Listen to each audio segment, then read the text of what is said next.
આજે આપણી સાથે માર્કેટનું સેટઅપ વધારે સમજવા બોનાન્ઝા પોર્ટફોલિયોથી ધ્રુમિલ વિઠલાણી શો પર જોડાઈ રહ્યા છે. Good morning Dhrumil. માર્કેટ્સની વાત કરીએ તો એક રેન્જ બાઉન્ડ ટ્રેડિંગ સેશન છે, 30-40 પોઈન્ટનું લગભગ મોમેન્ટમ છે, પણ ડેઝ હાઈથી આપણે નીચે છીએ. અત્યારે માર્કેટ સેટઅપ ખાસ કરીને નિફ્ટી અને બેંક નિફ્ટીમાં તમારો વ્યૂ? ગુડ મોર્નિંગ તમને બધા દિવસને. સો નિફ્ટીમાં આપણે જોઈએ બેક ટુ બેક છેલ્લા 5 દિવસથી પ્રીવિયસ ડેઝના હાઈસ છે, ક્લિયરલી નિફ્ટી એને નથી બ્રીચ કરી શકતું. ટેકનિકલી આપણે જોઈએ માર્કેટ એક રેન્જમાં ટ્રેડ કરશે, જ્યાં 25,550 560 આ એક સપોર્ટ લેવલ છે. અપસાઇડ પર આપણે જોઈએ 25,850 એક રેઝિસ્ટન્સ ઝોન છે, જ્યાં લગી નિફ્ટી આ બે લેવલ્સની વચ્ચે છે. કોઈ બી લિવરેજ લોંગ અથવા શોર્ટ પોઝિશન્સ નો બનાવે. ડેરિવેટિવ ફ્રન્ટ પર આપણે જોઈએ સો ડેફિનેટલી એફઆઈએસના જે ડેટા છે દિવસ નેગેટિવ થાય છે, બીકોઝ તમે યુએસડી આઈએનઆર જો રૂપિયો ઓલ ટાઈમ લો પર છે, હમણાં ક્યાંક ને ક્યાંક 88.50 ની ઉપર ટ્રેડ કરે છે.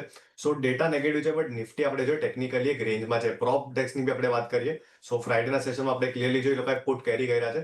સો એક આઉટલુક નિફ્ટીને લઈને કન્ડિશનલ રહેશે, જ્યાં લગીને 25,550 અને 25,850 આ રેન્જની વચ્ચે છે. આપણને વોલેટિલિટી જોવા મળશે, બટ કોઈ ડિરેક્શનલ મેજર મોમેન્ટમ નહીં જોવા મળે. નિફ્ટી બેંકમાં આપણે વાત કરીએ તો બેંક નિફ્ટી સારા એવા એટ્રેક્ટિવ લેવલ પાસે આવે છે, 57,500 અને 57,700. આ એક બે મેજર સપોર્ટ લેવલ છે લોઅર એન્ડ પર. સો બેંક નિફ્ટીમાં એક સારો ઉછાળ આપણને જોવા મળશે 58,000 તક. સો બેંક નિફ્ટીમાં એક બાર ડીપનો અપ્રોચ રાખવો જોઈએ ઇન નિયર ટર્મ. ઓકે, તો આવી રહ્યું છે નિફ્ટી અને નિફ્ટી બેંકના સેટઅપ ઉપર. નિફ્ટી બેંકમાં આજે